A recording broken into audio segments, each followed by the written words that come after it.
আমি যখন বাংলাদেশে ছিলাম তখন তো বেশ কিছু চাকরি করেছি এবং যেটা এক্সপিরিয়েন্স হয়েছিল, আমি আমার বাবাকেও বলছি, আমার হাজবেন্ডকেও বলছি যে যেন আমাকে দিয়ে চাকরি হবে না, আমি চাকরি করতে পারবো না মনে হয়। বলার পেছনে আমার যে কারণটা ছিল সেটা হচ্ছে যে আমার প্রচুর মাইন্ড গেম খেলতে হতো। আমি নিজেকে মনে করি অন্তত যে, আমি জানি না কতটুকু আমি অনেস্ট পারসন, বাট আমি মনে করি নিজেকে যে আমি খুবই অনেস্ট একটা মানুষ এবং আমি খুবই কর্মঠ একটা মানুষ। কিন্তু আমি যখনই চাকরি জীবনে ঢুকলাম বাংলাদেশে, আমার ধারণাটা আসলে একদম চেঞ্জ হয়ে গেল যে না, আমি মনে হয় এনাফ কর্মঠ না, আমি মনে হয় এনাফ অনেস্ট না। কারণ কি, আমার অনেক মিথ্যা কথা বলতে হতো। একটা আমার উপরে এত বেশি কাজ দিয়ে দিত যেটা আমার ক্যাপাবিলিটির বাইরে। প্রত্যেকটা চাকরিতে আমার যে এক্সপিরিয়েন্সটা ছিল যে আমি যতটুকু পারবো তার থেকে বেশি আমাকে কাজ বোঝাই করে দিবে, এবং আমি যদি কাজগুলো না ডেলিভার করতে পারি তাহলে হচ্ছে আমাকে মিথ্যা কথা বলে এটা ট্যাকেল করতে হবে।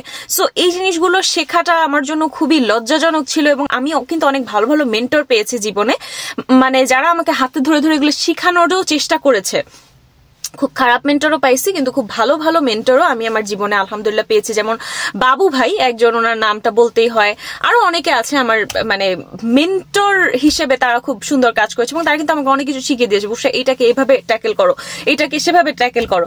কিন্তু আমি ওগুলো অনেক কিছু শিখতে পারিনি, কারণ আমার নিজের এথিক্সে বাধ্য যে না, তারা তো জানে যে আমি এই কাজটা করতে পারবো না, তাহলে তারা কেন আমাকে এক্সট্রা এই কাজগুলো দিচ্ছে। এবং আরো একটা বিষয় হচ্ছে যে ছোট থেকে ছোট ভুল হইলে প্রচন্ড লেভেলের কেওয়াস হইতো আর কি।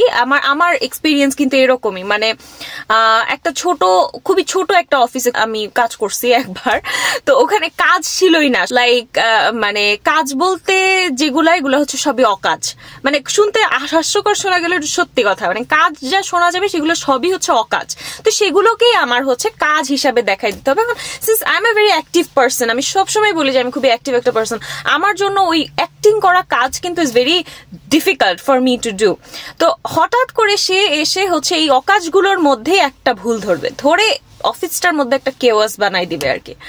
তো আমার অস্ট্রেলিয়াতে আসার পরে আমার সবচেয়ে বেস্ট যে পার্টটা লাগে যে আমি নিজেকে সেই মানুষটা হিসেবেই আমি ডিসকভার করেছি যেটা আমি নিজেকে মনে করতাম। এটা কিন্তু অনেক বড় একটা পাওয়া, একটা মানুষের জীবনের সবচেয়ে বড় পাওয়া আমার ধারণা, যে নিজেকে অনেস্ট দাবি করে সে যদি নিজেকে অনেস্ট হিসেবে প্রমাণ করতে পারে, নিজের কাছেই নিজেকে যেন প্রমাণ করতে পারে। যে নিজেকে কর্মঠ বলে দাবি করে সে যেন নিজেকে কর্মঠ হিসেবেই প্রমাণ করতে পারে, অন্তত নিজের কাছে, তাই না? তো আমার কাছে মনে হয় যে আমি এখানে আসার পর আমার সবচেয়ে বড় পাওয়া হচ্ছে যে আমি নিজেকে সেইটা হিসেবেই প্রমাণ করতে পারছি। অনেক কাজ আসে, অ্যাটেনশন টু দ্য ডিটেলস হবে না। একটা মানুষ যদি অনেকগুলো কাজ করে তার দুই একটা ভুল হতেই পারে। তো এই জিনিসগুলো এরা খুবই ক্ষমা মার্জনীয় দৃষ্টিতে দেখে। আমি যদিও খুব রিসেন্টলি এসেছি বাংলাদেশ থেকে, বাট আমার এক্সপিরিয়েন্স আলহামদুলিল্লাহ, আমার এক্সপিরিয়েন্স খুবই ভার্সেটাইল একটা এক্সপিরিয়েন্স সোফার। অনেক নতুন নতুন ম্যানেজারের সাথে আমার প্রতিদিন কাজ করতে হয়, এবং আমার একটাই পার্ট টাইম যেখানে হচ্ছে আমি প্রতিদিনই একই ম্যানেজার, একই বস, একই ওয়ার্ক কালচার ফেস করি, বাট বাকি সব জব আমার হচ্ছে ক্যাজুয়াল। সো আমার প্রতিদিন ডিফারেন্ট ম্যানেজারের সাথে ডিল করতে হয়। I love the work culture. এখানে অ্যাটেনশন টু দ্য ডিটেলস নাই, অনেক কাজ চাপাই দিবে না, বেশি কথা নাই। ডেফিনেটলি মকিং আছে, রেসিজম আছে, সবকিছু আছে, কিন্তু এরকম কিছু নাই যেটার সাথে আমি মানায় নিতে পারি না।